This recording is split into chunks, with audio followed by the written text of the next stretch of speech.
warahmatullahi wabarakatuh.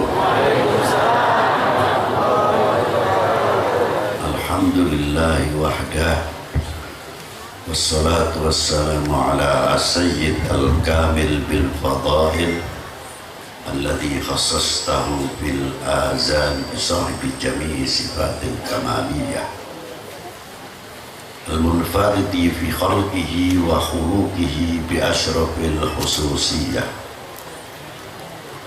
an-nabiyil ummiyi al-habibil alil qadril azimil jah al-maktubi baina katifaihi khatam nubuwah walam yakhluqil khallaqu khalqan mithlah la qablahu wa la ba'dahu afdal minhu wa akram manzilatahu inda hadrati sultanil mamlakatil ahadiyah wa ja'altahu wasitatil udma li ahli la ilaha illallah Sayyidina Muhammad Rasulullah sallallahu alaihi wa ala alihi wa sahbihi bi kulli lamhati wa nafasin adada ma wasi'ahu ilmullahi amma ba'du. Qala al-mu'allif al-madar al-a'mal, bagian daripada tempatnya amal ada 4 bagian. Yang pertama adalah mahabbah, cinta. Gandengannya cinta adalah membuahkan at-taqwa wal khauf dan takut.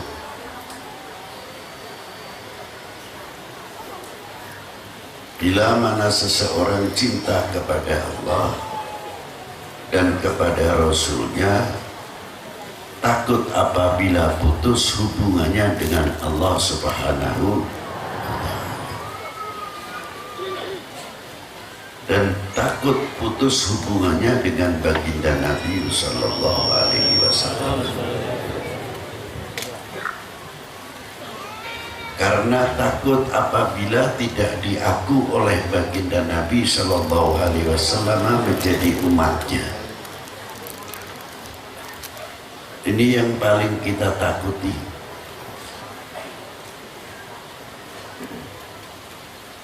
Tapi dengan mahabbah yang melahirkan takwa, karena ketakutan tersebut akan meningkatkan kedekatannya setiap dirinya kepada Allah Subhanahu wa ta'ala. Jelas tingkatan takwa di sini tidak sama. Seperti yang diterangkan di dalam firman-Nya Allah Subhanahu wa ta'ala, Alif Lam Mim Dzalikal kitabu la raiba fihi hudan lil muttaqin.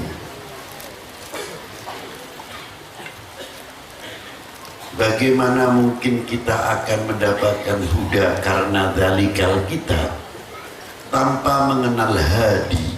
Siapa al-hadi? Inna huda hudallah wal hadi Sayyidina Muhammad sallallahu alaihi wasallam. Karena seandainya kita ditanya siapakah orang yang paling takwa, jelas ada ayatnya, inna akramakum indallahi atqakum. Ini tidak bisa dijadikan dalil perorangan. Bisa saja umpamanya meminang anaknya seseorang, entah itu tokoh atau tokoh ulama, ditolak umpamanya, lalu dengan ditolak terkadang dia mendalil inna akramakum indallahi atqakum. Saya tidak kenal itu turunan baju apa, yang penting orang itu di sisi Allah bagaimana takwanya. Betul, inna akramakum indallahi atqakum. Siapa di antara kalian kita ini yang merasa paling takwa? Saya mau tanya. Beranikah kita mengatakan anak paling takwa? Ini satu takabur yang luar biasa. Lalu jawabnya bagaimana kalau inna akramakum indallahi atqakum? Orang yang paling atqakum adalah Sayyidina Muhammad sallallahu alaihi wasallam. Yang menjadi petunjuk, sebab menjadi petunjuk kita semuanya mengenal huda. Hudan dari mana? Hudan dalikal kitabul la raiba fi hudan lil muttaqin. Sedangkan kedudukan kalimat hudan karena memahami Alkitab Allah, dalikal kitab tidak semudah. Dikira memahami Al-Quran itu gampang. Dalam segi balaghahnya, dalam segi ilmu nahunya, belum badi' mantik ma'an bayan ma'ani, belum adabul balaghah, kita harus benar-benar belajar mengetahui.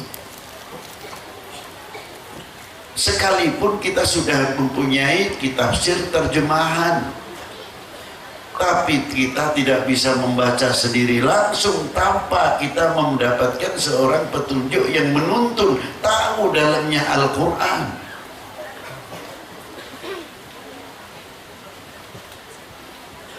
Sebab di dalam ayat per ayat itu luar biasa kandungannya. Satu contoh, bagaimana Allah Ta'ala menjaga kedudukan Nabi Allah Nuh alaihissalam, Nabi Rasul yang luar biasa pangkatnya, beliau termasuk ulul azmi. Tapi ketika anaknya diajak beriman dan diusahakan sekeras mungkin, karena takut anaknya menjadi orang yang kurang baik atau yang tidak baik, semaksimal mungkin usahanya Nabi Allah Nuh. Tapi ayat yang turun tidak langsung menyalahkan Nabi Allah Nuh. Nah, contohnya apa? Innahu laisa min ahli, dia bukan keluargamu. Kok tidak disebut langsung dia bukan anakmu? Ada di sini Allah Ta'ala menghormati atas kekasihnya, atas utusannya, atas nabinya. Begitulah Allah Ta'ala memberikan satu contoh ketauladanan kepada kita semuanya. Tidak langsung anaknya itu bukan anakmu, tidak, dia bukan keluargamu. Halus supaya kita tidak menyalahkan, sedikit ngomong, loh Nabi Allah Adam saja pernah salah. Salahin Nabi Allah Adam dapat pangkat khalifah fil ard. Kalau salahnya kita ini, kalau gak kebetulan dapatnya neraka. Kalau Nabi Allah Adam salah dapat pangkat. Sudah kedahuluan nasnya Allah Ta'ala. Wa idh qala rabbuka lil malaikati inni ja'ilun fil ardi khalifah. Dan ketika Allah Ta'ala menjadikan Nabi Allah Adam, diturunkan dengan melalui proses pendidikan dari Allah Ta'ala langsung kepada Nabi Allah Adam, karena Nabi Allah Adam akan menjadi khalifahnya di bumi, maka diberi pendidikan langsung. Bagaimana godaannya seorang perempuan, bagaimana godaannya harta dan sebagainya dan sebagainya. Karena beliau akan menjadi khalifah setelah matang oleh pendidikan itu, diturunkan oleh Allah Subhanahu wa Ta'ala fil ardi khalifah. Itu urusannya Nabi Allah Adam. Salahnya seorang yang dididik, murid kepada gurunya, jangan turut campur, jangan ikut-ikut menyalahkan. Bagaimana Nabi Allah Nuh, bagaimana Allah Ta'ala memberikan pendidikan kepada Nabi Allah, kepada umatnya dan kita semuanya ini. Innahu laisa min, dia bukan keluargamu. Ini tarbiyah juga dari Allah Ta'ala untuk kita semuanya. Hebatnya di sini.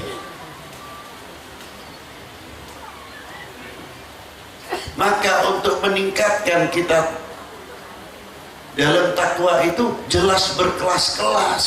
Tidak semuanya takwanya minal anbiya wal mursalin, beda, jauh. Takwanya minal auliya was solihin, jauh. Kita mau mengukur takwanya para anbiya baina sama wa sumur bor, jauh bin baik. Tidak bisa.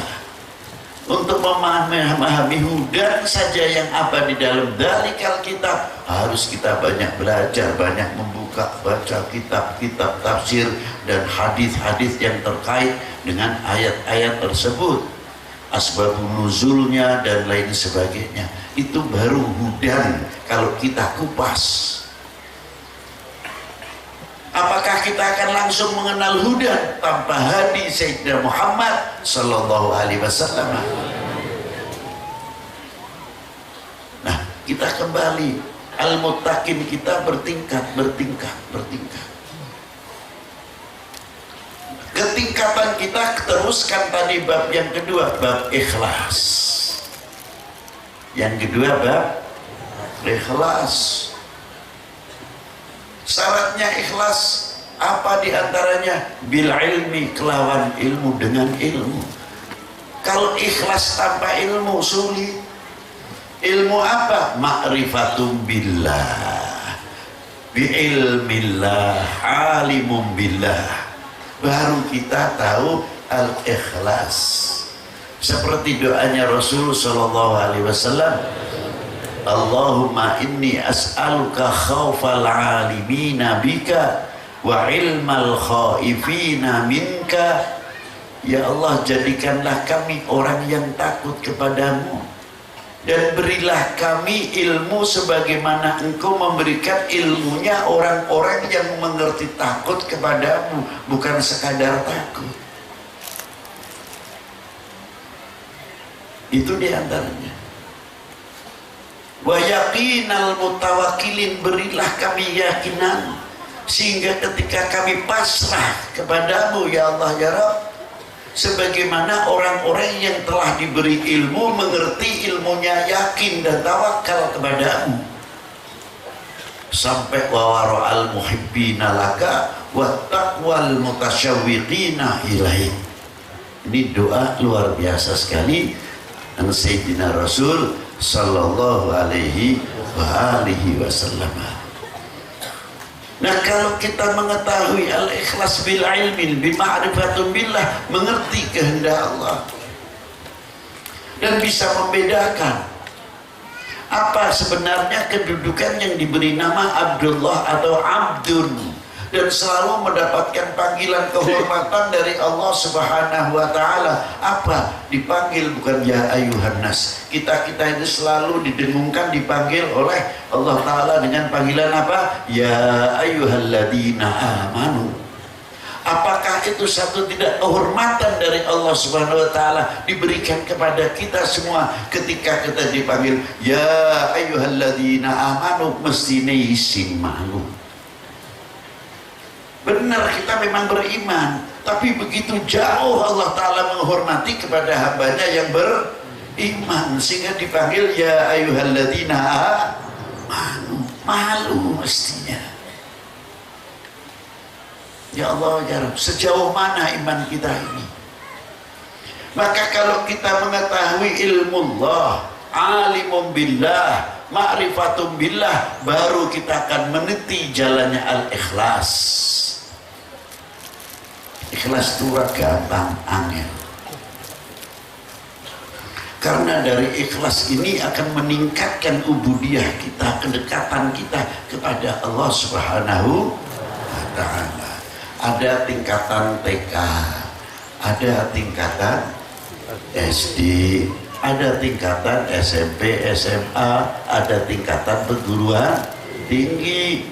Kalau anak-anak TK seperti saya khususnya, mungkin bapak-bapak saya tidak tahu. Saya pribadi ini masih TK. Salahnya umpamanya 4, masih di biji 7. Nama karena tingkatnya TK. TK. Salah 5 masih dapat 6, salah 9 masih dapat 3. Luar biasa kasih sayang Allah Ta'ala kepada al-awamin, kepada hambanya. Tapi yang sudah meningkat lain lagi. Kita masih bangga kalau dipuji. Nah, ini tingkatan TK. Ayo nak, ayo pinter jempol ayo. Coba duduk yang baik ya. Iya Bu Guru, ini tingkatan saya. Iya.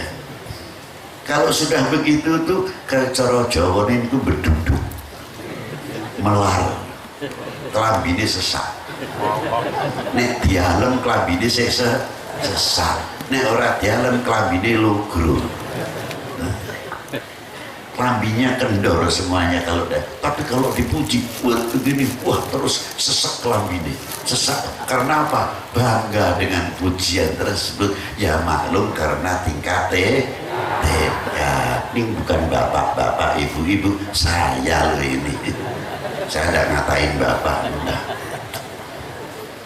Lu pakai jubah begitu ya, hebat ya, oh hebat. Sunatun Nabi itu Beb, Masya Allah, berdedek asik gitu. Wah kalau pakai serban cakep Beb, wah apalagi Habib pakai serban, Masya Allah, belar lagi, asik, lama-lama terbang Mbak. Ini penyakit, ya maklum tingkat TK. Jadi jangan nyalahkan, masih diberi pahala oleh Allah Subhanahu wa Ta'ala. Nah itulah, berbeda nanti meningkat. Lama-lama kalau dipuji terus karena TK, malu kan kalau sudah SD kelas 1, masa masih dipuji terus. Iya kan? Kalau dipuji terus malu, maka terus sadar kalau bijinya berapa, salahnya berapa. 3, dapat biji berapa? 7. Alhamdulillah masih dapat 7. Untung-untung tidak 6. Koreksi, introspeksi, tambah meningkat sadar. Nah, ikhlas itu bagaimanapun juga untuk meningkatkan kekauronan kita, keubudiahan kita, kehambaan kita di hadapan Allah Subhanahu wa Ta'ala, meningkat dan meningkat sampai akhirnya. Wassalamualaikum warahmatullahi wabarakatuh.